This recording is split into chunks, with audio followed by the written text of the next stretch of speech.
हाँ, तो नमस्कार। तो स्प्रिंग बोर्ड की ऑनलाइन क्लासेस के अंदर आप लोगों का हार्दिक स्वागत है। तो अब हम लोग वापस आगे कंटिन्यू कर रहे हैं। तो हम लोग लास्ट क्लास के अंदर जो है वो पढ़ रहे थे, है ना, वो जो मौर्य वंश, और मौर्य वंश के अंदर भी पढ़ रहे थे हम लोग, है ना, अशोक महान। उससे पहले हम लोगों ने चंद्रगुप्त मौर्य के बारे में पढ़ा, उसके बाद में हम लोगों ने बिंदुसार के बारे में पढ़ा। तो उसके बारे में मुझे ऐसा लगता नहीं है कि आप लोगों को ज्यादा रिवीजन की आवश्यकता है, और फिर भी यदि अपन जो है वो नेक्स्ट क्लास के अंदर थोड़ा रिवीजन कर भी लेंगे। तो एक बार तो हम लोग बात कर रहे हैं अशोक मौर्य के बारे में। ठीक है, तो अशोक मौर्य के बारे में जो जो मेन मेन बातें हैं वो एक बार आप देख लो। कि सबसे पहली बात तो अपनी जो हुई थी वो अशोक के फोटो को देख के हुई थी, कि अशोक के फोटो के बीच में साइड में जो, हालांकि ये कोई ओरिजिनल फोटो नहीं है, ये केवल एक जो पोर्ट्रेट है जो बाद में बनाया गया है एक अनुमान के आधार पर। ठीक है, और तो उसके पीछे अपन लोग देख सकते हैं जो है वो अशोक स्तंभ है, जो वर्तमान के अंदर भारत का जो नेशनल एम्बलम है, और इसके बारे में भी हम लोग बाद में थोड़ा पढ़ेंगे ना। तो नेक्स्ट अशोक। तो बौद्ध साहित्य के अनुसार जो है वो अशोक ने अपने 99 भाइयों की हत्या करके राजगद्दी हासिल की थी। तो ऐसा कौन कहता है? बौद्ध साहित्य कहता है, जबकि ये खुद जो है वो बौद्ध धर्म का है ना फॉलोवर था। तो बौद्ध धर्म के लोग कहते हैं कि हम लोग इतने ज्यादा अच्छे हैं कि अशोक जैसा क्रूर और इतना महान हत्यारा व्यक्ति भी जो है वो हमारा, ठीक है, अनुयायी बन सकता है। तो तुम लोग तो हो ही किस खेत की मूली, इसलिए तुम लोग तो आओ, हम लोग तुमको सबको जो है वो शांति का पाठ पढ़ाएंगे, और वो भी ढंग से पढ़ाएंगे। इसके बाद में इसका 4 साल तक अपने भाइयों के साथ में संघर्ष चला, और 269 बीसी के अंदर ये जो है वो जो पाटलिपुत्र या फिर मगध साम्राज्य का जो है वो शासक बना। और इसका सबसे मुख्य प्रतिद्वंदी इसका भाई सुसीम था, इसके बारे में भी बात हो गई थी। इसकी माता सुभद्रांगी या भीमा। उसके बाद में इसकी पर्सनल लाइफ के बारे में देखते हैं थोड़ा बहुत। इसकी 4 पत्नियां प्रमुख थी। पहली देवी, उसके बाद में नेक्स्ट कौरुवकी है ना कारुवकी, फिर थी पद्मावती, और सबसे लास्ट में थी सब आपके तिष्य रक्षा। और इनकी जो विशेषताएं हैं वो भी आप जानते हैं कि देवी के जो पुत्र और पुत्र थे जिनका नाम था महेंद्र और संघमित्रा, जिन्होंने श्रीलंका के अंदर बौद्ध धर्म की स्थापना की। कौरुवकी या कारुवकी की विशेषता के सब इसने जो है, इसका अभिलेख के अंदर नाम मिलता है इसका और इसके पुत्र तीवर का। और उसके बाद में पद्मावती जिसका बेटा था कुणाल, और उसके बाद में तिष्यरक्षता, है ना, जिसने जो कुणाल की आंखें फुड़वा दी थी। उसके बाद में हम लोग बात करते हैं कि इसने अपने शासन काल के 8वें वर्ष में कलिंग पर आक्रमण किया, और कलिंग की राजधानी तोस ली थी। और खारवेल नामक एक कोई राजा था जिसने एक अभिलेख लिखा, उसका नाम है हाथीगुम्फा अभिलेख, जो उदयगिरी की पहाड़ियों से मिलता है। उस अभिलेख के अनुसार इस समय जो है वो कलिंग का राजा नंदराज करके कोई व्यक्ति था। और ये जो वो आपकी है ना, ये जो हाथी गुम्फा है, ठीक है, केव है, और ये हाथी गुम्फा अभिलेख है उसके अंदर का। फिर अशोक के बारे में हमने बात कर दी। अशोक की बात, वो जो अशोक के सब धर्म की बात करी, कि कर्ण जो है एक लेखक है ना, कश्मीर का, और वह अपनी पुस्तक राज तरंगिणी में जानकारी देता है कि यह पहले भगवान शिव का अनुयायी था, और इसने जो है वो झेलम नदी के तट पर एक नगर बसाया, और उसका नाम था श्रीनगर। और वहीं पर उसने नदी के किनारे भगवान शिव के मंदिर का निर्माण करवाया। तो मैंने आपको कहा कि इसके ऐतिहासिक साक्ष्य हमारे पास नहीं है, मतलब ऐतिहासिक साक्ष्य में बस केवल ये जो लिखित में है, ठीक है। आर्कियोलॉजिकल सर्वे ऑफ इंडिया को वहां पे कोई भी एविडेंस अभी तक मिले नहीं है। चलो, उसके बाद हम लोगों ने बात की अशोक का धम्म। तो अशोक का धम्म, इसकी आचार संहिता थी। इसका बौद्ध धर्म से कोई प्रत्यक्ष संबंध नहीं था, ठीक है, पर हालांकि वह बौद्ध धर्म से प्रभावित था। इससे हम लोग इनकार नहीं करेंगे कि हालांकि वह बौद्ध धर्म से जो है वो, इसका बौद्ध धर्म से कोई है ना, कोई सब है ना प्रत्यक्ष संबंध नहीं था, लेकिन बौद्ध धर्म से प्रभावित था। दूसरे और 5वें वृहत स्तंभ लेख में धम्म की परिभाषा मिलती है, और इस धम्म की आचार संहिता के तहत वो सिंपल सी बातें करता है कि सबका कल्याण होना चाहिए, माता पिता का सम्मान होना चाहिए, अतिथि का सम्मान होना चाहिए, साफ सफाई होनी चाहिए, कम से कम पाप होना चाहिए। तो इस प्रकार से बिल्कुल सामान्य सामान्य सी बातें करता है ये। फिर हम लोग कल लास्ट क्लास के अंदर बात कर रहे थे लेखों के बारे में, कि अशोक ने अपने धम्म की शिक्षाओं को फैलाने के लिए लेखों का सहारा लिया। इसने जगह जगह पे लेख लिखवाए। आज भी हम लोग नहीं देखते कि भी अलग अलग पॉलिटिकल पार्टीज, अलग अलग कंपनीज जो है वो अपने एड देती है कि भाई अपनी चीजों को थोड़ा बहुत फैलाया जाए, उनको विस्तार किया जाए, प्रसार किया जाए। तो वैसे वैसे उस जमाने में टेलीविजन तो होते नहीं थे, इंटरनेट होते नहीं थे, तो इसलिए इसने क्या किया कि जगह जगह पे लेख लिखवाए। अब इसने लेख कैसे लिखवाए? इसने लेख जो है वो सब पत्थरों पे लिखवाए। अब बहुत सारी ऐसी जगहें थी जहां पर पत्थर अवेलेबल नहीं थे, पत्थर का मतलब नेचुरली वहां पे नहीं थे, ठीक है। तो वहां पे उसने क्या किया, आर्टिफिशियली जो बड़े बड़े पिलर्स बनवा के उन पिलर्स को स्थापित करवाया, और जहां पे कुछ गुफाएं थी तो उन गुफाओं के अंदर भी इसने कुछ लेख लिखवाए, क्योंकि इन गुफाओं के अंदर एक्चुअली क्या होता था उस जमाने के अंदर कि साधु संत वगैरह रहते थे। तो इसने क्या, गुफाओं के अंदर ये लेख लिखते हैं ताकि साधु संत इसको रेगुलरली पढ़ते रहेंगे, तो इनके भी दिमाग में कहीं इनकी अच्छी अच्छी बातें आएगी। अब फिर वापस जो हमारे इतिहासकार है उन्होंने इनको जो दो दो भागों में डिवाइड किया कि जो लेख पत्थरों पे लिखे हुए हैं एडिक्ट, उन वो सब कुछ वृहत है और कुछ लघु है, और जो स्तंभ पे लिखे हुए हैं पिलर पे वो भी कुछ वृहत है और कुछ लघु है। तो ये कुछ लिखवाए हुए हैं। चलो, तो इसके बाद में हम लोग बात करते हैं आगे जो नेक्स्ट के साहब इसके वृहत शिलालेख, ठीक है। तो अशोक के वृहत शिलालेख, इनकी संख्या 14 है और ये 8 स्थानों से सब है ना मिलते हैं। 8 स्थान कौन कौन से वो हम लोग देख सकते हैं यहाँ पे, शाहबाजगढ़ी और मानसेरा, ये दोनों जो पेशावर पाकिस्तान के अंदर अवेलेबल है। उसके अंदर कालसी उत्तराखंड में है, इसके अंदर जूनागढ़ या गिरनार जो है वो है ना गुजरात के अंदर अवेलेबल है। फिर हम लोग बात करते हैं नेक्स्ट सोपारा महाराष्ट्र, धौली ओडिशा, जौगढ़ जो वो भी ओडिशा, और एरगुडी या येरगुडी, ये अपने कल बात हुई थी लास्ट, वो जो है आंध्र प्रदेश के अंदर पड़ता है। और ये येरगुडी का हमने फोटो भी देखा था कल लास्ट क्लास के अंदर। चलो, तो उसके बाद में हम लोग वापस आगे कंटिन्यू करते हैं।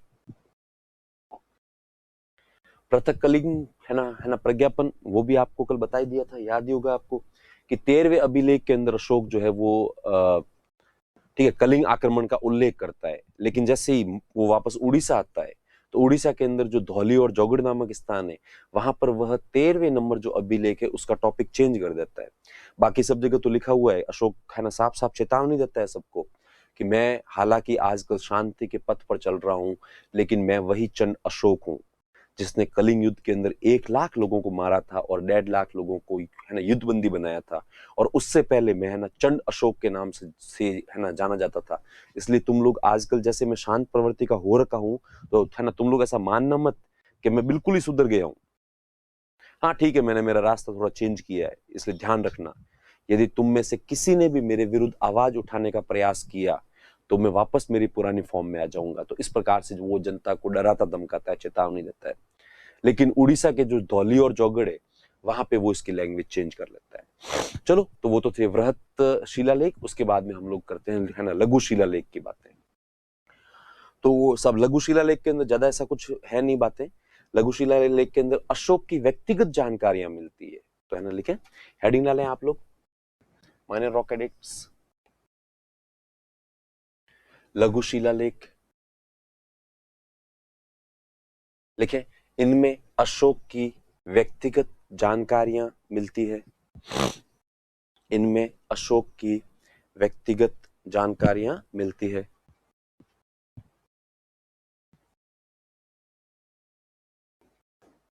Ashoks personal information is found in it, इसमें अशोक की व्यक्तिगत जानकारियां मिलती है।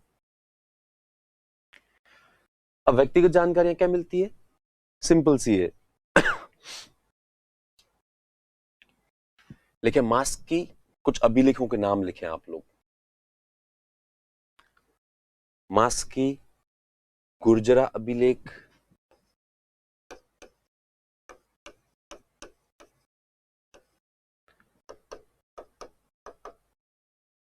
आप थोड़ा धीरे धीरे लिखना, एक बार मैं आपको जैसे बताता हूं।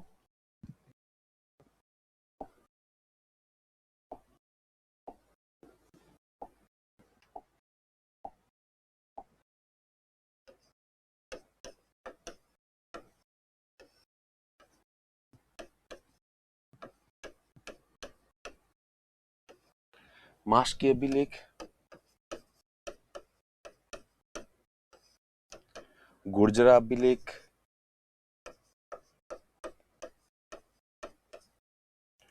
उदयगोलम अभिलेख और नेटूर अभिलेख। अब इसमें हालांकि वैसे इतना डेप्थ से को पूछता नहीं है, लेकिन फिर भी आप लोग इस प्रकार से लिखना कि चारों अभिलेखों के नाम उसके आगे छोटे से स्पेस के अंदर लिखना ना, मास्की अभिलेख जो है वो मिलता है कर्नाटका से। गुर्जरा अभिलेख है वो मिलता है आपके एमपी से, और ये बाकी वाले दोनों अभिलेख है वो आपके वापस जो है वो कर्नाटका से मिलते हैं। ठीक है, तो ये आप ध्यान रखना थोड़ा, मास्की अभिलेख कर्नाटका से, गुर्जरा एमपी से, और बाकी वाले दोनों भी कर्नाटका से मिलते हैं। हम लोग इसकी चाहे तो सीक्वेंस भी चेंज कर सकते हो, आप नोट्स के अंदर आप लिख सकते हो सबसे पहले गुर्जरा अभिलेख और फिर मास्की, उदेगलम और नेट्टूर, ये तीनों जो है वो कर्नाटका से मिलते हैं। वैसे वैसे स्टेट पूछने की संभावना बहुत कम रहती है, पर फिर भी लिख लो आप लोग एक साइड में। हम लोग तो इसको इसमें सेकंड नंबर इसलिए रखते हैं कि एक्चुअली अशोक के अभिलेख जब सब जैसे मिले तो उसमें सबसे पहले मास्की का मिला, फिर गुर्जरा का मिला, और फिर उदेगुलम और नेट्टूर का मिला। अब ये चारों अभिलेख हमारे लिए विशेष क्यों है? क्योंकि अशोक के आज तक जितने भी अभिलेख मिले हैं उन सब में केवल यही ऐसे अभिलेख है आरंभिक, अब कोई नए मिल गए हो तो पता नहीं, वरना अभी तक हम लोगों के पास जितनी भी बुक्स आती है ऑथेंटिक एनसीईआरटी वगैरह की, उसके अंदर यही 4 ऐसे अभिलेख है जिसके अंदर अशोक का खुद का नाम मिलता है। तो ये 4 अभिलेख है जिसके अंदर अशोक का स्वयं का नाम लिखा हुआ मिलता है। अपन थोड़ी देर बाद में पढ़ेंगे कि टिफेन थैलर नामक एक व्यक्ति था। ठीक है, अभी आप लोगों को हो सकता है कि मेरा प्रोनाउंसिएशन समझ में नहीं आया हो, कि टिफेन थैलर नामक व्यक्ति था जिसने अशोक के अभिलेखों को खोजा। उसके बाद में जेम्स प्रिंसेप नामक एक व्यक्ति था जिसने अशोक के अभिलेखों को पढ़ा। ठीक है, अब जब अशोक के अभिलेखों को पढ़ा गया तब इसके अंदर सबसे ज्यादा जो नाम था वो है ना लिखा हुआ था देवानाम पीरियड,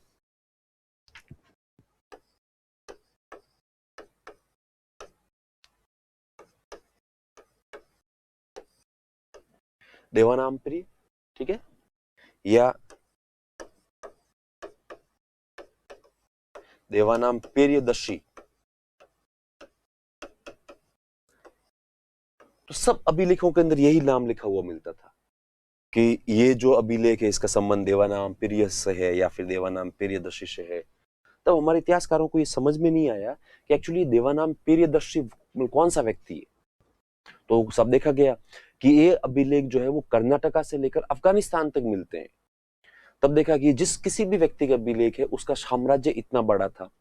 फिर हमारे यहाँ पर सब ठीक है, इंडिया के अंदर या फिर पाटलिपुत्र के अंदर जिस समय अशोक का शासन है ना चल रहा था, उसी समय श्रीलंका के अंदर अशोक का एक समकालीन शासक था, उसका नाम था देवानाम पीरियड है ना, वो जो तिश।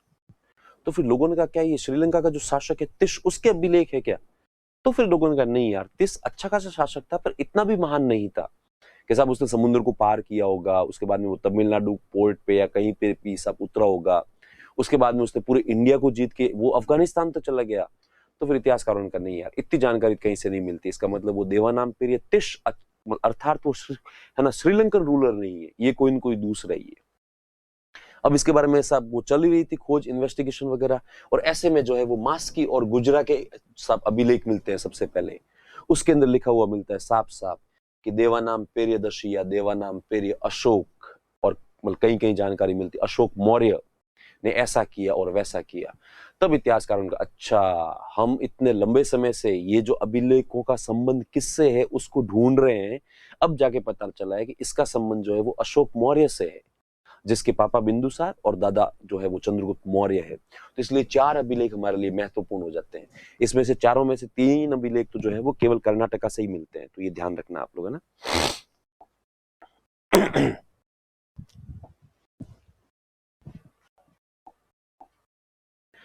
तो लिखे लघु शिलालेख, इसमें आप लोगों ने लिख लिया, इसमें अशोक की व्यक्तिगत जानकारी मिलती है, अशोक की व्यक्तिगत जानकारियां मिलती है। फिर लिखे मास्की अभिलेख, उसके आगे लिखे कर्नाटका।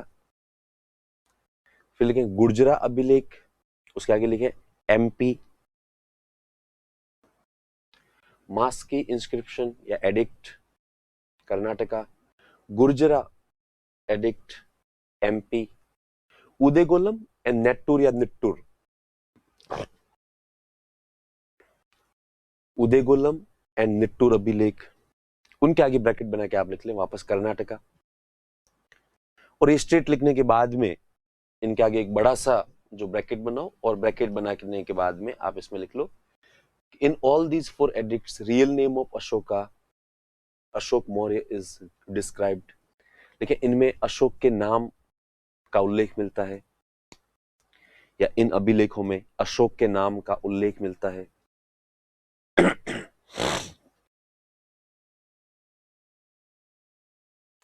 अशोक के नाम का उल्लेख मिलता है, ठीक है। तो ये फिर नीचे स्टार बना के आप लिख लें प्लीज, ये एक बार छोड़ देना, आप इसको एक बार छोड़ दो, भाबरू को नीचे स्टार बना के लिखें। अन्य अभिलेखों में अशोक की उपाधि देवानाम पेर्य या देवानाम पेर्यदर्श है ना, पेर्यदर्शी या पेर्यदर्शी का उल्लेख मिलता है। तो अन्य अभिलेखों के अंदर इसका यही नाम मिलता है, लिखें। अन्य अभिलेखों में अशोक की उपाधि देवानाम पेर्य या देवानाम पेर्यदर्शी का उल्लेख मिलता है। Rest of the edicts title of Ashoka described as Devanam Priya, Devanam Priyadarshi. तो बाकी वाले अभिलेख इसके इस नाम की जानकारी देते हैं।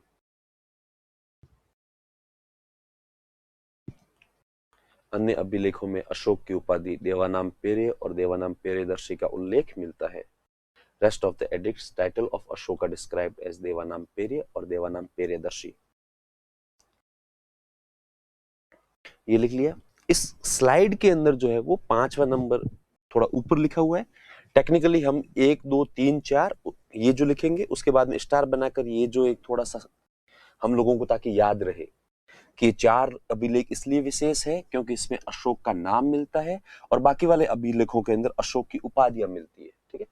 उसके बाद में 5वां नंबर अभिलेख बाद में लिखेंगे, तो लिखें प्लीज 5वां नंबर अभिलेख भाब्रू अभिलेख। भाब्रू /बैराट /विराटनगर अभिलेख लिखना आप इसको। भाब्रू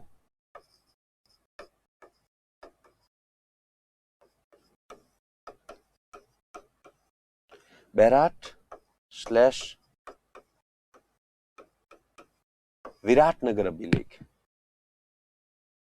ये अपने राजस्थान में जगह है, जो अपने कल परसों बात हुई भी थी, इसलिए आपको एक बार दोबारा वापस बताने की जगह नहीं है। वर्तमान में इसको विराटनगर बोलते हैं, बैराट है ना, बैराट भी बोलते हैं इसको। और यहाँ से एक कोई जगह है जिसका नाम है भाब्रू, ठीक है, बीजक की पहाड़ियां है, वहां से ये अभिलेख मिलता है। तो उस अभिलेख के अंदर अशोक के व्यक्तिगत धर्म की जानकारी मिलती है। तो लिखे भाब्रू बैराट /विराटनगर अभिलेख, और उसके आगे लिखे अशोक के व्यक्तिगत धर्म की जानकारी। क्योंकि इसी अभिलेख के अंदर अशोक कहता है कि बुद्ध की शरण में जाओ, संघ की शरण में जाओ और धम्म की शरण में जाओ। बुद्धम शरणम गच्छामि, धम्मम शरणम गच्छामि, संघम शरणम गच्छामि।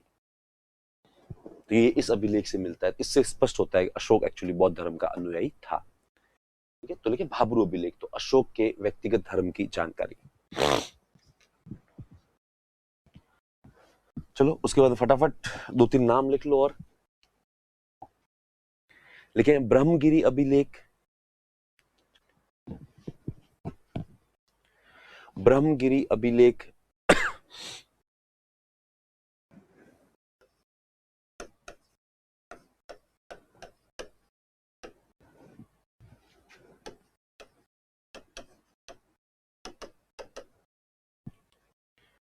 सिद्धपुर अभिलेख और है ना जटिंग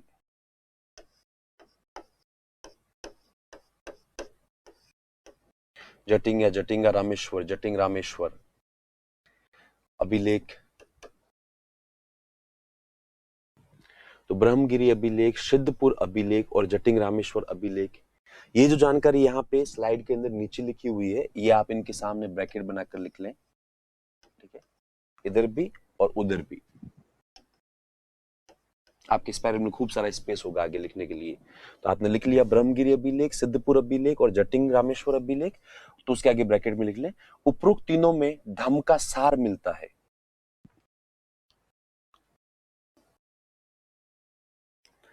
Above 3 content the summary of thumb, so these are called as second minor rock edict. अतः ये द्वितीय लघु शिलालेख कहलाते हैं, द्वितीय लघु शिलालेख कहलाते हैं। क्योंकि जो बड़े शिलालेख है ठीक है। हालांकि वो लोग सॉरी वो जो है वो है ना स्तंभ लेख है, उसके अंदर इसकी जानकारी मिलती है, पर इसके अंदर भी धम्म का सार मिलता है, इसलिए इनको कहते हैं कि द्वितीय लघु शिलालेख। ठीक है, तो उपरोक्त तीनों में धम्म का सार मिलता है, धम्म का सार मिलता है। ये तीनों जो अभिलेख है, ये भी आप चाहो तो कहीं नीचे वगैरह लिख लेना ऐसे ब्रैकेट बना के, कर्नाटका के अंदर अवेलेबल है, ये तीनों भी कर्नाटक में ही मिलते हैं। तो एक्चुअली अभिलेखों के अंदर अशोक ने जो है वो कर्नाटका के अंदर बहुत ज्यादा इंफेसाइज किया था, बहुत ज्यादा उसके ऊपर बल दिया था। इसके पीछे कारण हो सकता है कि उसको ऐसा लगता होगा कर्नाटका की जनता जो है वो कहीं न कहीं अपने आप को उससे अलग मानती है, तो सब इसी कारण से उसने उसके ऊपर बल जो है वो थोड़ा ज्यादा दिया। ठीक है, तो ये तीनों ही अभिलेख जो है वो वहां से कर्नाटका से मिलते हैं। उसके बाद हम लोग बात करते हैं नेक्स्ट, जो है आप हेडिंग डालें, वृहत स्तंभ लेख। वृहत स्तंभ लेख, वृहत स्तंभ लेख। तो वृहत स्तंभ लेख के अंदर आप लोग लिखो, इन अभिलेखों की संख्या 7 है एवं यह 7 स्थानों से प्राप्त एवं यह 6 स्थानों से प्राप्त होते हैं।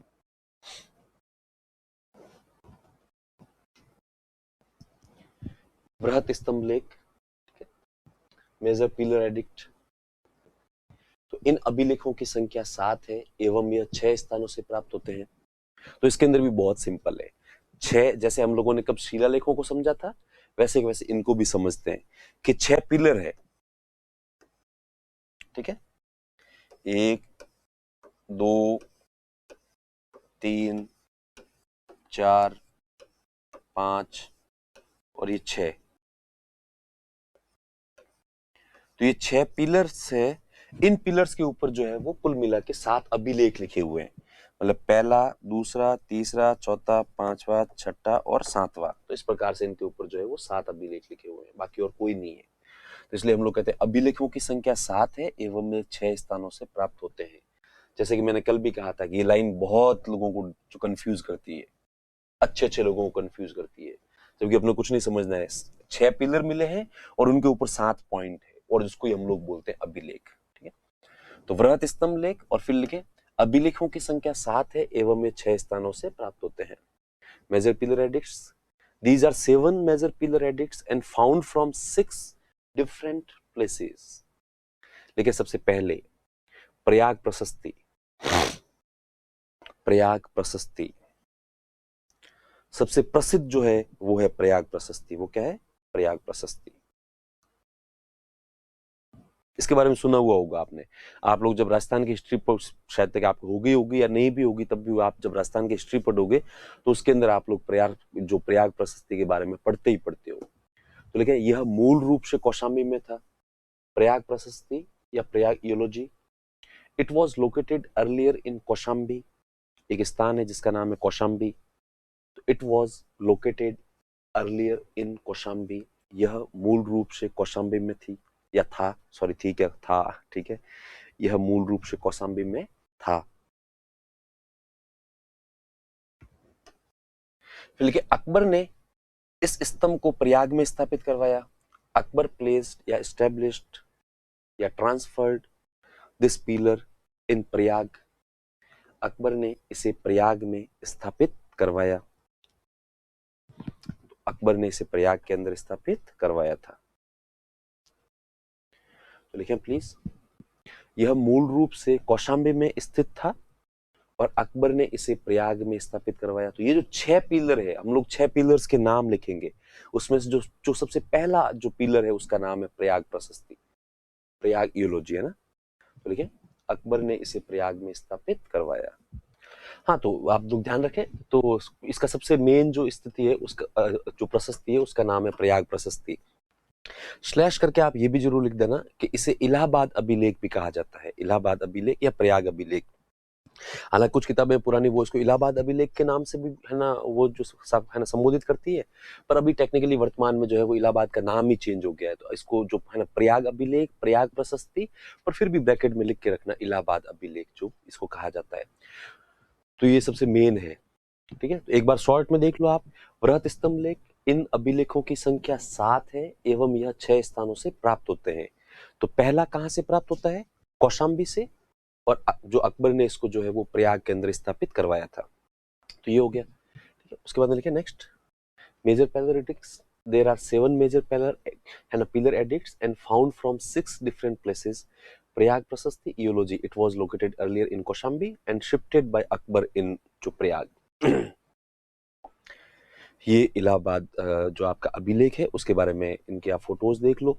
वैसे आप लोग चाहो तो गूगल का जो है वो अच्छे से प्रयोग कर सकते हो इस मामलों के अंदर, पर आप में ज्यादातर लोग करते नहीं है। आप लोग केवल वही जो अपना लिमिटेड है फेसबुक, व्हाट्सएप, ट्विटर, ठीक है, इनके ऊपर बिजी रहते हो और इधर उधर की चीजें देखते रहते हो। तो कभी कभार आप जब ऐसे आर्ट एंड कल्चर पढ़ रहे होते तो उनसे संबंधित चित्र देख लिया करो, ताकि आपको ज्यादा अच्छा लगेगा कि ये जो है वो सब प्रयाग प्रशस्ति है। तो ये मूल रूप से कौशाम्बी में स्थित था, अकबर इसको यहाँ पे लेके आया, अभी वर्तमान में वहां पर किले के अंदर स्थित है। और एक काफी बड़ा सा एक जो है ना पिलर है, जो है ना ये किसी जमाने के अंदर बिल्कुल चौराहे के ऊपर लगाया हुआ था, लेकिन बाद में आर्कियोलॉजिकल सर्वे ऑफ इंडिया या इंडियन गवर्नमेंट को ऐसा लगा कि यार चौराहे पे ये हानिकारक है, कभी कोई मूर्ख आया तो उसको गिरा विरा देगा, कोई है ना गाड़ी वाड़ी टकराई, तो अब इसको सुरक्षित जगह पे रखा गया है। और अब तो इसको इतना ज्यादा संरक्षित किया हुआ है कि इसको देखने के लिए भी आपको एएसआई से जो है वो परमिशन लेनी पड़ती है, तो बिना परमिशन के आप इसको देख भी नहीं सकते, इतना विशिष्ट है। तो इसके ऊपर तो इसकी कोई लैंग्वेज स्क्रिप्ट दिखाई नहीं दे रही, ये इसका एक छोटा सा और इमेज है। इसके अंदर हम लोग देख सकते हैं कि सब ये है ना वो जो ब्राह्मी स्क्रिप्ट है, इसके अंदर पूरी जानकारियां इसके ऊपर लिखी हुई है, तो इसके ऊपर खूब सारी जानकारियां मिलती है। अब प्रयाग प्रशस्ति के ऊपर क्या क्या है तो अपन देखेंगे कि प्रयाग प्रशस्ति जो है इसके ऊपर सबसे पहले ये एक्चुअली पिलर अपने आप में यूनिक है। यूनिक कैसे है तो उसकी बात करेंगे कि पिलर है, इसके ऊपर जो सबसे पहले तो अशोक के अभिलेख लिखे हुए मिलते हैं, 1 2 3 4 5 और 6। 7वां अभिलेख इसके ऊपर से गायब है, एक्चुअली मिट चुका है, वरना थे शायद तक शांत ही थे, ठीक है। तो ये इनका संबंध तो है अशोक के अभिलेख से। इसी स्तंभ के ऊपर जो है वो एक रानी का अभिलेख मिलता है, जिसके बारे में हम लोगों ने पढ़ा था, अशोक की पत्नी, ठीक है। तो इसको हम लोग बोलते हैं रानी का अभिलेख।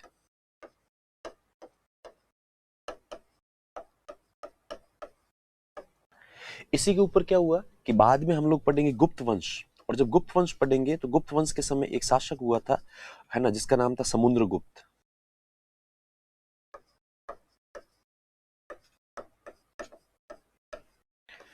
इस समुद्रगुप्त का एक मंत्री था, उसका नाम था हरिसेन।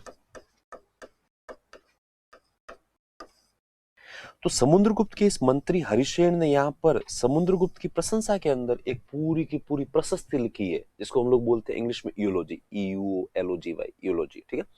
तो यूलोजी या फिर जो है ना वो जो प्रशस्ति, तो इसको इसके अंदर केवल समुद्रगुप्त की प्रशंसा इतनी ज्यादा है, बड़े लेवल पर किया गया है कि ये प्रयाग प्रशस्ति के नाम से ही प्रसिद्ध है।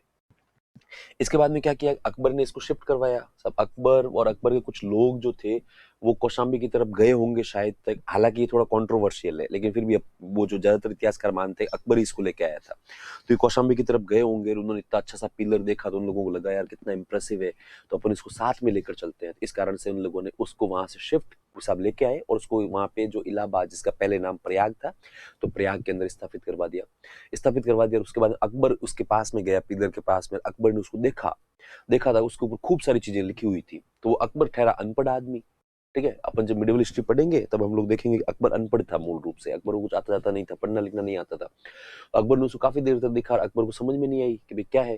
तो अकबर बीरबल को बुलाता है और कहता है बीरबल से, देख यार इसके ऊपर कुछ है ना लिखा हुआ है। तब बीरबल कहता है हाँ साहब लिखा हुआ है इसके ऊपर, तो पढ़। तो बीरबल भी उसके ऊपर ये जो लाइंस लिखी हुई थी उनको देखने का प्रयास करता है, और देखने का प्रयास करता है तो बीरबल को भी ये वाली जो बातें हैं वो समझ में नहीं आती। तो बीरबल भी काफी देर तक इसको देखता है, और उसके बाद अकबर कहता है पढ़ना यार फटाफट, क्यों टाइम खराब कर रहा है। तब कहता है साहब मैं पढ़ने की ट्राई तो कर रहा हूँ, पर है ना वो जो है ना पढ़ नहीं पा रहा हूँ। तो अकबर एकदम से भड़क गया। अकबर ने कहा गजब आदमी यार, तेरे बारे में तो लोग कहते हैं तू तो पढ़ा लिखा है, और ये वो और इसका मतलब लोग झूठ बोलते हैं। तब वो बीरबल कहता है साहब मैं पढ़ा लिखा हूँ, पर पढ़े लिखे का मतलब ऐसा नहीं है कि उसको है ना ये सब इस दुनिया की सारी लैंग्वेजेस, सारी स्क्रिप्ट सब कुछ ही आता हो। ये एक्चुअली मैं मतलब है ना पढ़ा लिखा हूँ, पर ये जो एक्चुअली यहाँ पे स्क्रिप्ट लिखी हुई है बिल्कुल अलग ही है, अभी मेरी समझ से ही परे है कि ये पता नहीं क्या है ये, तो मुझे समझ में नहीं आ रहा है। तो उसके बाद बीरबल ने अकबर को काफी देर तक बैठ के समझाया कि साहब इतनी सारी भाषाएं होती है, इतनी लिपियां होती है, तो अलग लिपि में है और इसलिए समझ में से साहब है ना परे है। तो वो अकबर फिर भी कहता है नहीं तू ट्राई कर। तो वो थोड़ी देर ट्राई करता है, ट्राई करने के बाद में बीरबल कहता है साहब क्यों माथा फोड़ी कर रहे हो, क्यों आपका और मेरा दोनों का टाइम खराब कर रहे हो, इसको तो मुझे पता है कि एक कोई जेम्स प्रिंसेप करके कोई व्यक्ति आएगा, वो इसको पढ़ेगा सबसे पहले, उससे पहले कोई इसको पढ़ नहीं पाएगा। तो इसलिए ध्यान रखना कि इस ब्राह्मी स्क्रिप्ट को पढ़ने वाला व्यक्ति जो है वो जेम्स प्रिंसेप था, अभी अपन बाद में लिखेंगे, अभी तो एक बार। तो वो बीरबल ने घोषणा कर दी, तो वो अकबर ने कहा चलो ठीक है, जब 1837 के अंदर इसको जेम्स प्रिंसेप ही पढ़ेगा तो अपने यहाँ पे टाइम खराब क्यों करे, पर तू ऐसा कर कि ये जो लिखा हुआ है उसके नीचे अपनी भी कुछ न कुछ बातें लिख ले, ताकि आने वाले समय में जब लोग पढ़े तो अपने बारे में भी पढ़ेंगे।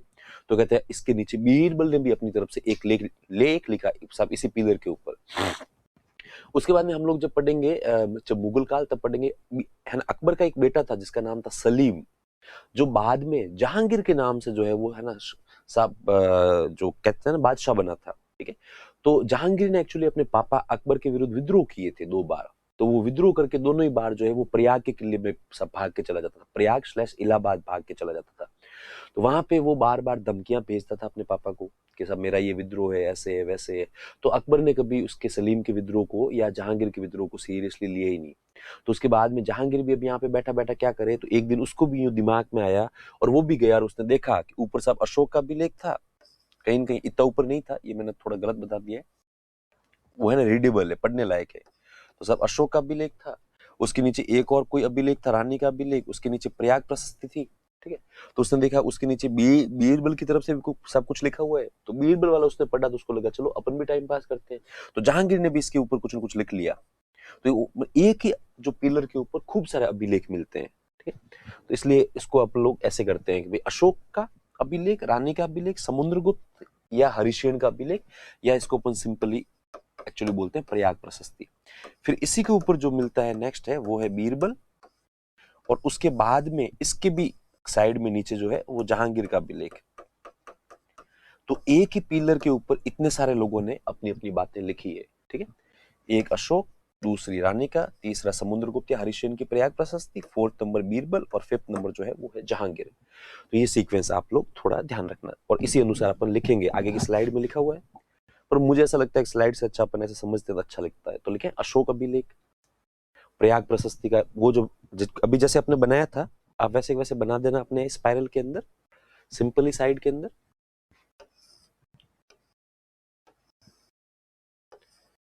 ठीक है, तो लिखे सबसे पहले 1 2 3 4 5 और 6 करके लाइन खींच ले और लिखे अशोक अभिलेख। फिर उसके बाद में नेक्स्ट रानी का अभिलेख, फिर प्रयाग प्रशस्ति, और प्रयाग प्रशस्ति का संबंध किससे है, तो हरिशेन या समुद्रगुप्त, कुछ भी लिख सकते हैं अपन, है ना, हरिशेन या समुद्रगुप्त। समुद्रगुप्त की प्रशंसाएं हैं और लिखने वाला जो है मतलब व्यक्ति है वो है हरिशेन, और ये प्रयाग प्रशस्ति के नाम से प्रसिद्ध है। फिर उसके बाद में हम लोग नीचे लिखेंगे बीरबल,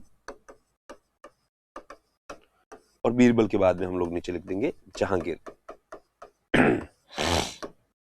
तो इस प्रकार से आप एक बार अपने स्पाइरल के अंदर बना देना। ठीक है, अच्छे से, एक ही पिलर है उस, और एक ही पिलर से ऊपर इतने सारे लोगों के बारे में लिखे हुए अभिलेख मिलते हैं हम लोगों को।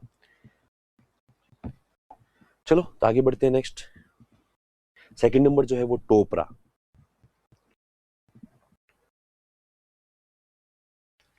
ठीक है, लिखे सेकंड नंबर जो है वो टोपरा अभिलेख या टोपरा, ये ब्रैकेट मिटा देना, आप तो ऐसे लिखना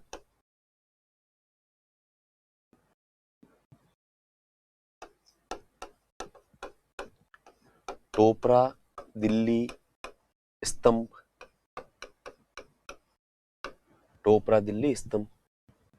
ठीक है, टोपरा दिल्ली या दिल्ली टोपरा, दोनों ही बातें सही होती है। ठीक है, तो दिल्ली टोपरा पिलर, अर्लियर इन टोपरा। ठीक है, यह टोपरा, यह टोपरा हरियाणा में स्थित था। फिरोज तुगलक ने इसे दिल्ली में स्थापित करवाया। This pillar was brought to Delhi by Firoz Tughlaq. ये नाम आपके लिए थोड़ा अनजान है, अभी आप लोगों ने एक्चुअली मध्यकालीन भारत का इतिहास पढ़ा नहीं है, तो मध्यकालीन भारत के इतिहास के अंदर हम एक शासक के बारे में पढ़ेंगे और उस शासक का नाम है फिरोज तुगलक। ठीक है, तो एक्चुअली फिरोज तुगलक भी एक बार हरियाणा की तरफ गया था। हरियाणा के अंदर एक कुछ जगह है टोपरा, तो टोपरा के किसी गांव, मतलब टोपरा नामक गांव के अंदर ये जो स्तंभ था, इसने उसको देखा और उसको लगा कि भाई ये बहुत ही अच्छी चीज है, यहाँ पे पता नहीं लोग खराब कर देंगे, तो इन लोगों ने उसको वहां से उठाया और इसको दिल्ली लेकर आ गए। तो इसको दिल्ली लेकर आ गए, इसी कारण से इसको टोपरा दिल्ली या फिर दिल्ली टोपरा अभिलेख बोलते हैं या स्तंभ बोलते हैं। और ये पिलर जो है वो अभी वर्तमान में दिल्ली के अंदर स्थित है। तो यह पहले लिखे, यह टोपरा मतलब है ना हरियाणा में स्थित था और फिरोज तुगलक ने इसे दिल्ली में स्थापित करवाया। फिर लिखे, इस पर पूरे 7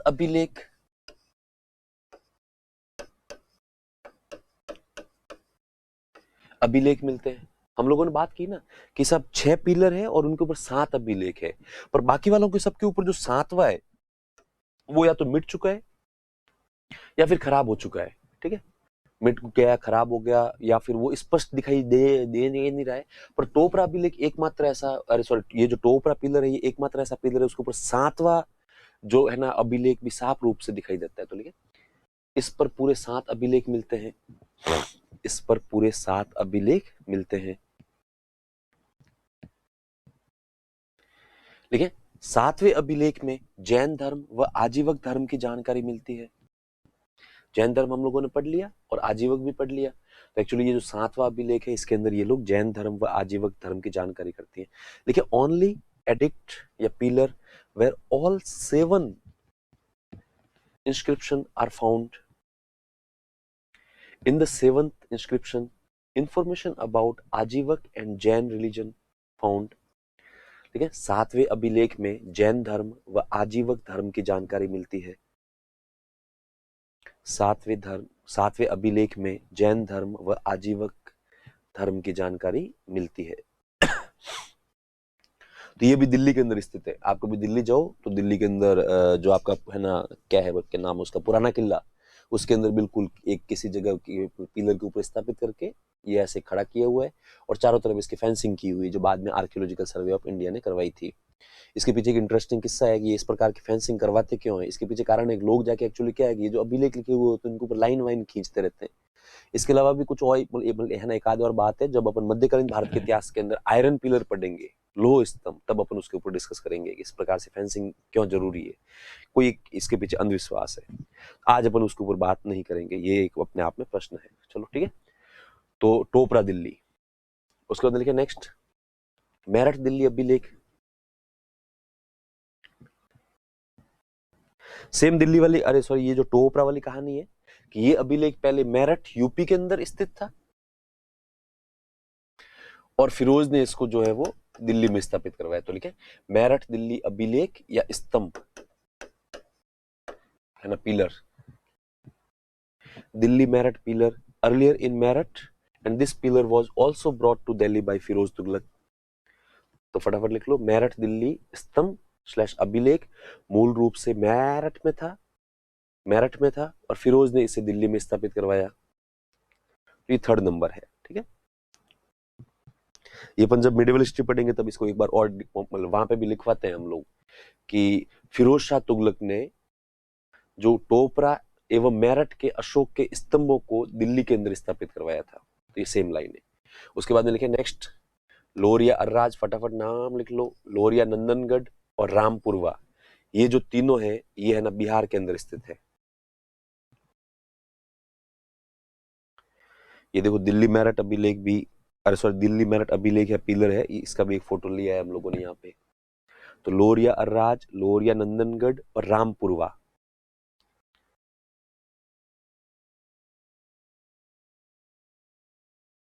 ठीक है, चलो लिख लिया होगा। ये फोटो भी देख लेना आराम से कि बहुत सारे अच्छे अच्छे पिलर्स उस जमाने के अंदर वो लोग स्थापित करवाते थे।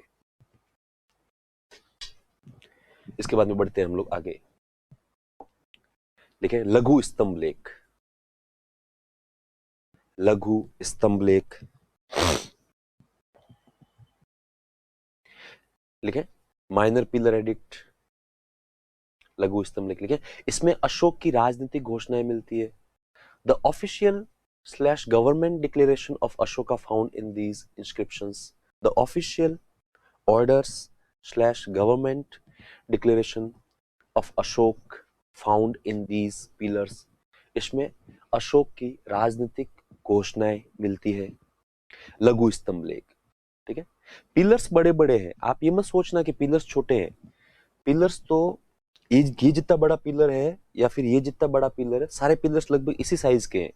कुछ थोड़ा बहुत फर्क हो सकता है, पर एक्चुअली इनको हम लोग इसलिए कहते हैं बृहत स्तंभ लेख, क्योंकि इसके ऊपर जो है वो जानकारियां बहुत ज्यादा है, खूब खूब ज्यादा लिखी हुई है। और लघु स्तंभ लेख जो होते हैं उसके ऊपर एक्चुअली पिलर्स की हाइट तो सेम ही है, पर वो जानकारी कम होती है, बिल्कुल छोटी मोटी कुछ जानकारी होती है, इसलिए हम लोग उसको कहते हैं लघु स्तंभ लेख, है ना। तो ये 6 तो हो गए। उसके बाद में लिखे है ना लघु स्तंभ लेख। तो लिखे इसमें अशोक की राजनीतिक घोषणाएं मिलती है, तो इसमें ऑफिशियली उसने जो भी कुछ भी सब अनाउंस किया है वो सब इसमें मिलता है। लेकिन सबसे पहला रुमिनदेई अभिलेख। रुमिनदेई अभिलेख तो हम लोगों ने जब बौद्ध धर्म पढ़ा था, तब बौद्ध धर्म के दौरान हम लोगों ने पढ़ा था कि साहब भगवान बुद्ध का जो जन्म है वो लुम्बिनी में हुआ था, और लुम्बिनी का वर्तमान नाम जो है वो रुमिनदेई है।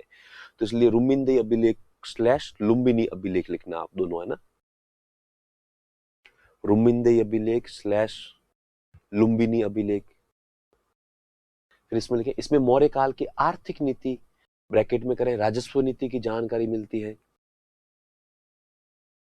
इसमें मौर्य काल की आर्थिक नीति स्लैश राजस्व नीति की जानकारी मिलती है।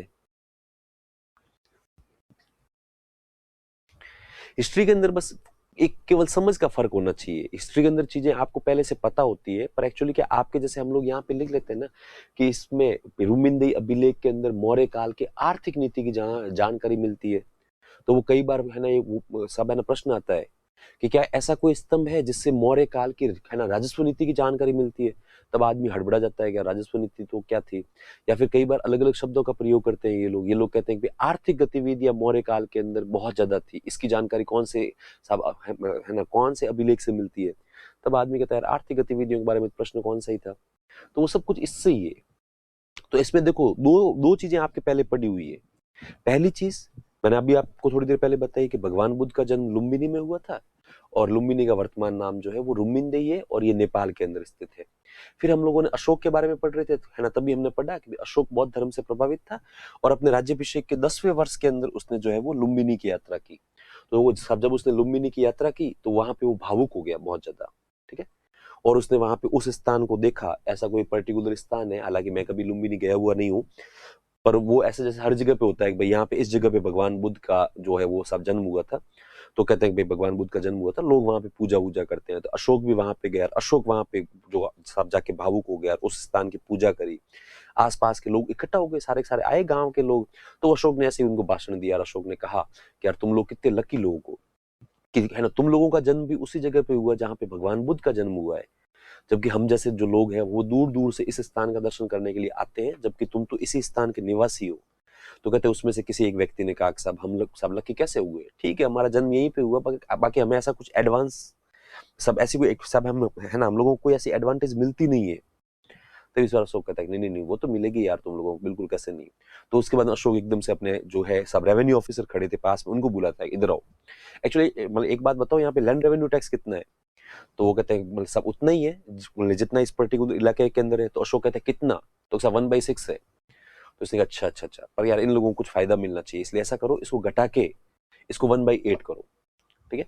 तो इसने केवल अच्छी सी जानकारी दी। तो ये जो अभिलेख है, और इस अभिलेख के देखो बिल्कुल नीचे की जगह पे ये हम लोगों ने जो है लिया है कि अभिलेख जमीन के अंदर दफन हो चुका है, लेकिन आर्कियोलॉजिकल सर्वे ऑफ इंडिया ने खड्डा खोद के इसको उस सब अभिलेख को पढ़ने के लिए थोड़ा स्पेस बनाया है।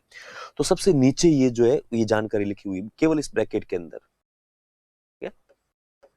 और इस ब्रैकेट के अंदर ये जो है वो केवल इतना सा ही लिखा हुआ है ब्राह्मी स्क्रिप्ट के अंदर कि अशोक ने अपने शासन के 10वें वर्ष में, ठीक है, लुम्बिनी की यात्रा की, वह भावुक हो गया, और उसने यहाँ पे लैंड रेवेन्यू टैक्स जो है वो 1/6 से घटाकर 1/8 कर दिया। इसने कहा कि ये लोग सब तुम्हारे लिए फायदा है। इससे हमें बहुत सारी जानकारियां मिल गई 4 लाइन से कि साहब एक तो 10वें वर्ष के अंदर लुम्बिनी की यात्रा की थी अशोक ने इसका मतलब उसकी बौद्ध धर्म के प्रति आस्था थी। दूसरा कि साहब उस जमाने के अंदर लैंड रेवेन्यू टैक्स जो था वो 1/6 था, और इसने घटा के कितना कर दिया था 1/8 कर दिया था। तो ये जानकारियां इससे मिलती है, ठीक है। तो आप ध्यान रखना कि रुमिनदेई अभिलेख में मौर्य काल की आर्थिक नीति राजस्व नीति या आर्थिक गतिविधियों की जानकारी मिलती है। लेकिन अशोक ने भू राजस्व कर घटाकर 1/6 से 1/8 कर दिया। लिखें लिखें सब इंग्लिश में लिखें, Ashoka reduced land revenue from 1/6 to 1/8.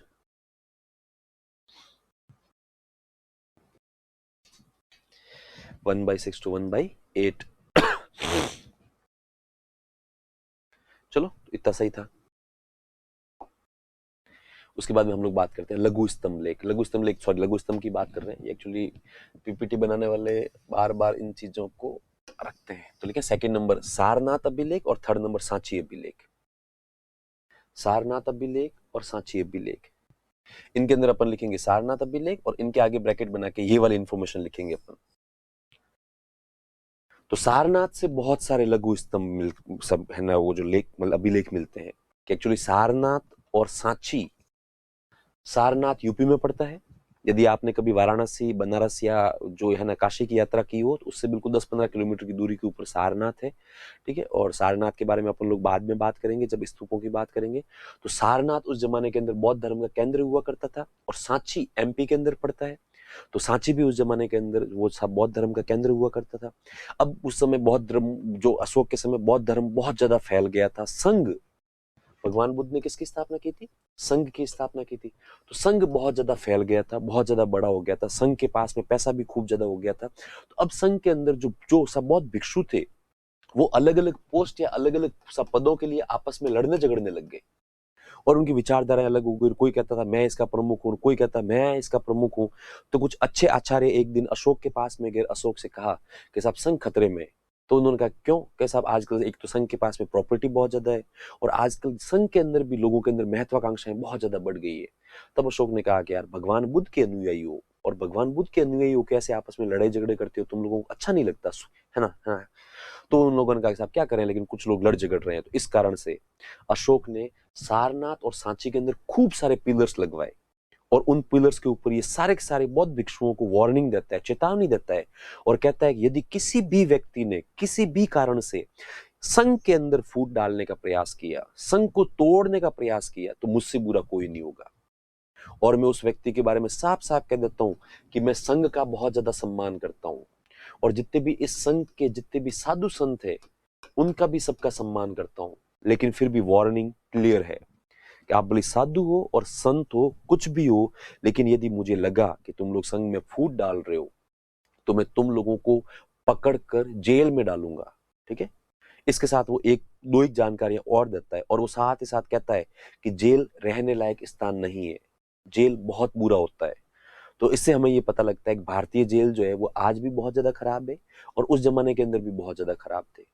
आप में से कोई गया हुआ होगा क्या?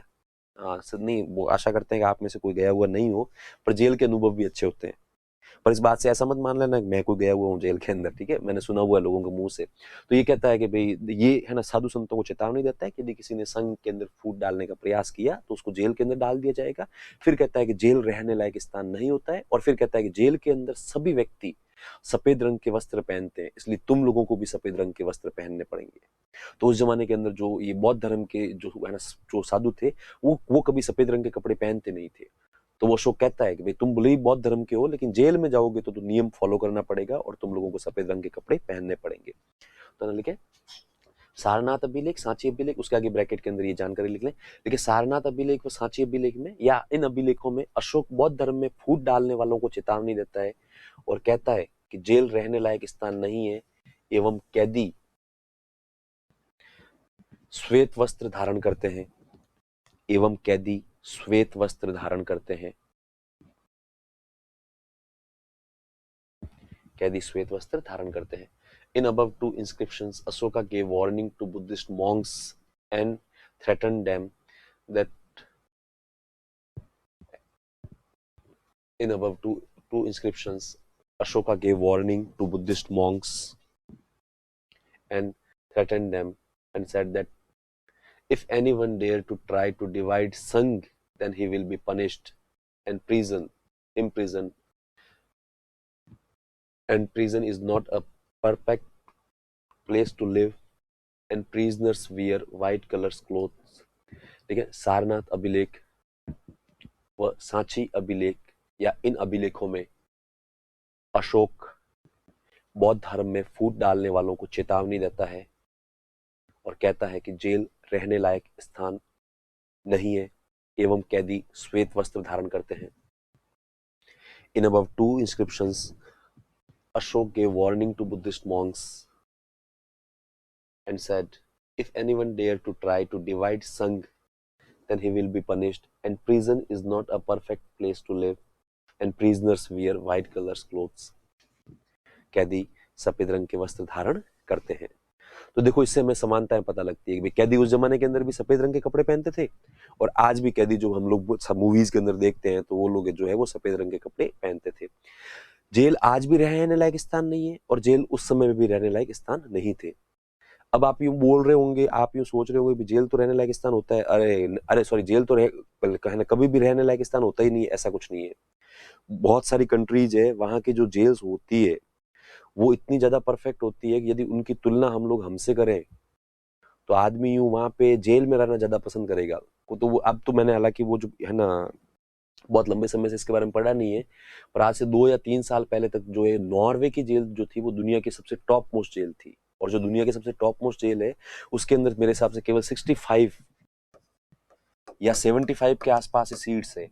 नॉर्वे के अंदर भी ऐसे कैदी जिनका व्यवहार बहुत ज्यादा अच्छा होता है, तो वो जो है ना, वो सब नॉर्वे के अंदर जो बाकी वाली जेल होती है तो वहां के लोग जो है वो रिकमेंड करते हैं कि साहब हमारी जेल के अंदर एक कैदी है, उसका व्यवहार बहुत ज्यादा अच्छा है, तो उसको इस मेन जेल के अंदर शिफ्ट किया जाए। और इस जेल के अंदर इतनी सुविधाएं मिलती है जो 7 स्टार के बराबर है। आदमी को जब इस जेल से वापस निकालते हैं ना, तब आदमी रोता है। उस जेल के अंदर प्रत्येक व्यक्ति को अपना एक रूम मिलता है, वहां पे जो है ना डेली उसके जो बेडशीट और जो पिलो कवर है वो भी चेंज होते हैं। प्लस सबसे लेटेस्ट टेक्नोलॉजी के जो है वो इसके आईफोन के जितने भी इक्विपमेंट्स होते हैं वो सारे सारे है ना, सब जैसे आईफोन हो गया, अब ये जो टैब हो गया, लैपटॉप हो गया, सब वो के वो मिलते हैं। डेटा आपका पूरा पूरा मतलब पूरा पूरा अनलिमिटेड है, उसकी कोई आपको चिंता ही नहीं है। प्लस हर व्यक्ति को अपना एक पीसी मिलता है, प्लस उसके अंदर लाइब्रेरी बनी हुई है। इसके अलावा वो जो जेल है वो सब है ना इसके समुद्र के किनारे है, तो आप जाके वहां पे, जैसे लोग गोवा के अंदर पड़े रहते हैं बीचेस के ऊपर, तो आप वैसे जाके वहां पे आराम से उसमें सब स्नान करो, और उसके बाद में वहां पे बीच किनारे पड़े रहो, और बीच किनारे बिल्कुल आपको बियर और जो भी आपकी फैसिलिटी है वो आपको सारी सारी मिलती है। इसके बाद में आप आ जाओ, और वहां पे अंदर स्विमिंग पूल और स्पोर्ट्स एक्टिविटीज जितनी भी है वो सारी सारी अवेलेबल है। ठीक है, आपको बिल्कुल प्लेयर्स भी मिलते हैं वहां पे, है ना। सब प्लेयर्स किसकी तरफ से मिलते हैं? सरकार की तरफ से मिलते हैं कि आपके, ठीक है, बास्केटबॉल खेलने की इच्छा है, पर चूंकि कैदी कुल मिला के कितने हैं, केवल शायद मेरे हिसाब से 65 या 75 की उसकी कैपेसिटी है, ऐसा कुछ है। तो आप चले गए वहां पे बास्केटबॉल के ग्राउंड के अंदर, लेकिन वहां पे कोई भी प्लेयर नहीं है, कोई भी खेलने के इच्छुक ही नहीं है, तो आप जाके वहां पे जेलर से कांटेक्ट करो, साहब मेरे बास्केट खेलने की इच्छा है, कम से कम 1-2 लोग तो प्रोवाइड करो, तो बिल्कुल वो भी प्रोवाइड करवाते। इतनी सारी फैसिलिटीज है। ठीक है, लॉन्ग टेनिस, टेबल टेनिस, यानी जितने भी आउटडोर इंडोर गेम्स होते हैं वो सारे सारे अंदर सब अंदर अवेलेबल है। प्लस खाना, उसके अंदर आपको बिल्कुल खाना वैसे ही मिलता है जैसे आपको एक है ना 5 स्टार होटल के अंदर मिलता है, मतलब पूरा पूरा बुफे लगता है। उसमें भी आप शायद वीक के अंदर 3 दिन जो है वो अला कार्ट यूज कर सकते हो, मतलब अपनी जो भी पसंद का खाना है उसको आप करो।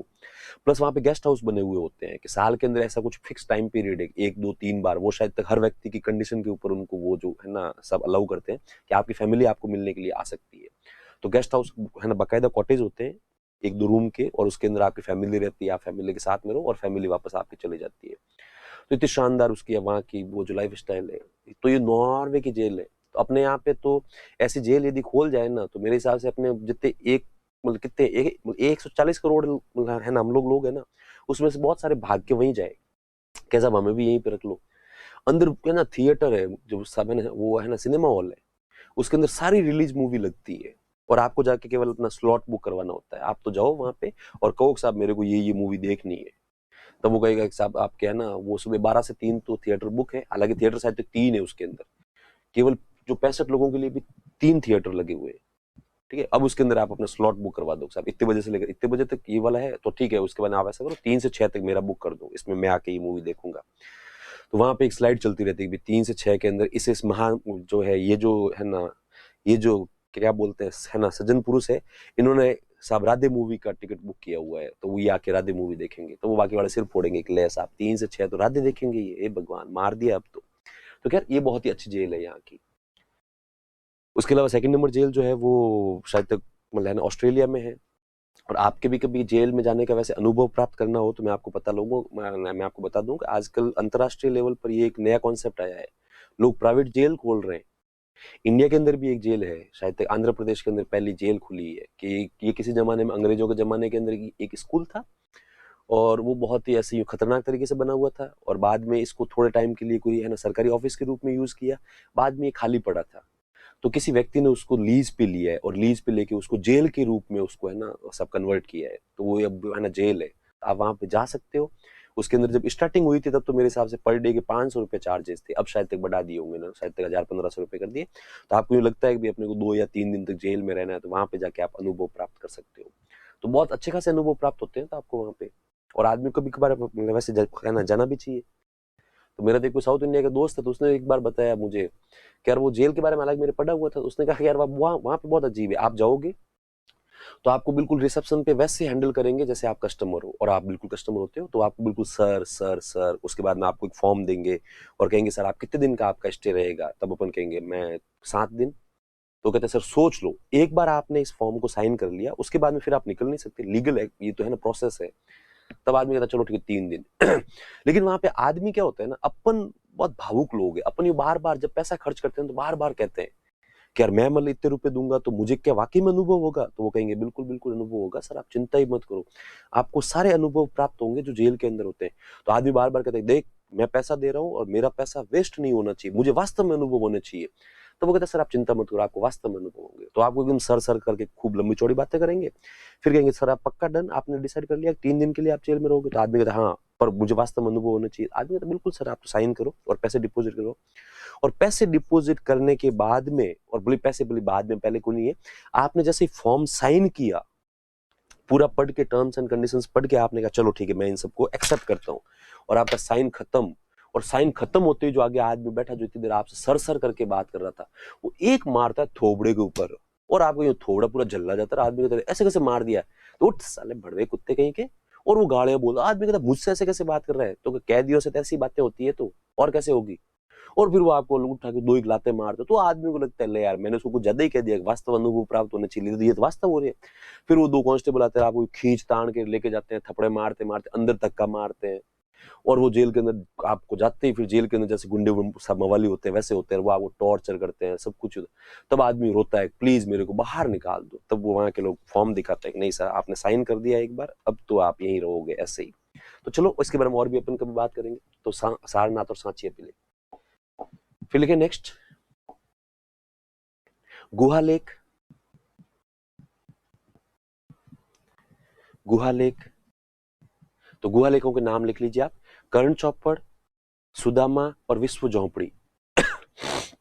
केव एडिक्ट कर्ण चौपड़, सुदामा और विश्व झोंपड़ी। इनका निर्माण जो है वो आजीवक साधुओं के लिए किया गया था। इतना आगे ब्रैकेट में लिख लेना फॉर आजीवक मॉन्क्स। For आजीवक Monks.